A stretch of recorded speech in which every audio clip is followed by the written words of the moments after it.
It takes two to tango. We've all heard the saying, two parties in one situation are equally responsible for the outcome. If this saying is to hold true, why is it not the case when it comes to who is responsible for taking contraceptives? Because in this case, only one party is responsible, and that is women, and only women. Which is why today I would like to talk to you all about a new scientific discovery called non-hormonal male birth control, and how it can change the future of contraceptives and medicine as a whole. I'm sure we all know that Belmont is a primarily dominated by female school and university. And I'm sure there are women in this room who have had experience with birth control. And we've all seen the advertisement for birth control. They are marketed specifically towards women. But where are the men in these conversations? And where are the men in these advertisements? According to the CDC, 65% of women in the US currently take birth control. And according to the same study, almost all women in their lives will take birth control at some point. This is not the same for men. The most popular form of birth control today is the pill because it is over 90% effective in preventing pregnancy. However, such a contraceptive just does not exist for men. So today, I would like to tell you why male birth control was developed, how it was developed, and how it can change the future of contraceptives in medicine today. In order to tell you why male birth control was developed, I'm going to tell you about the limited options for male contraceptives, and I'm going to talk a little bit more about women's birth control. According to the Translational Andrology and Urology Science Journal, published on March 23, 2018, men are only limited to two options of contraceptives, this being condoms and vasectomies. Condoms are around 70% effective, but they are so misused that they drop down to about 13% of being effective, which means they are not that effective at all and not particularly desired to prevent pregnancy.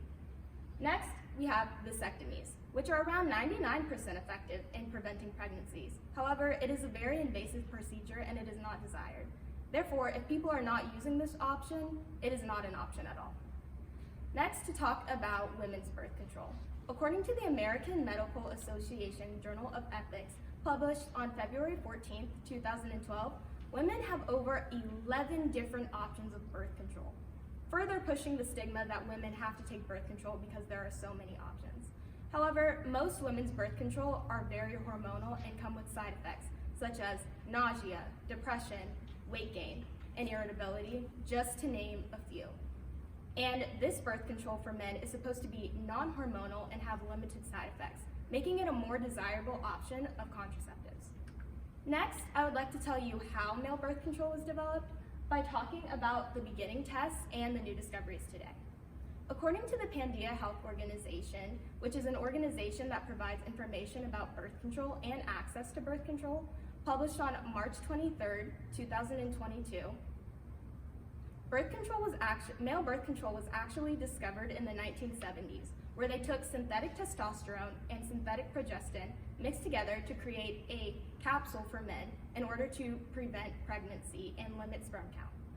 Although this was very effective, over 90% effective, it came with side effects, such as weight gain, depression, nausea.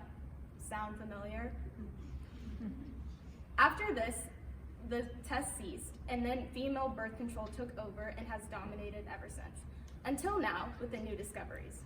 According to the American Chemical Society, published on June 17, 2022, Dr. Gunda Georg, the head of chemistry at the University of Minnesota, and her team discovered a revolutionary capsule that limited sperm count called YCT529.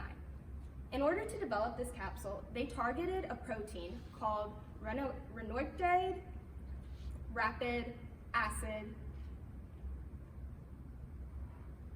alpha, or RAR-A, which is basically just a protein that's responsible for sperm formulation. And by targeting this capsule, they were able to create a capsule that was non-hormonal, had limited side effects, and was 99% effective in preventing pregnancy in mice.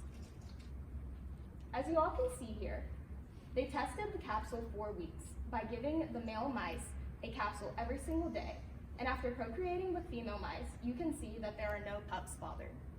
Then they took the capsule away for 4 to 6 weeks, and pups were able to be produced fine, which means that they created the first male contraceptive that was non-hormonal, had no side effects, and completely reversible, which is a revolutionary discovery in medicine.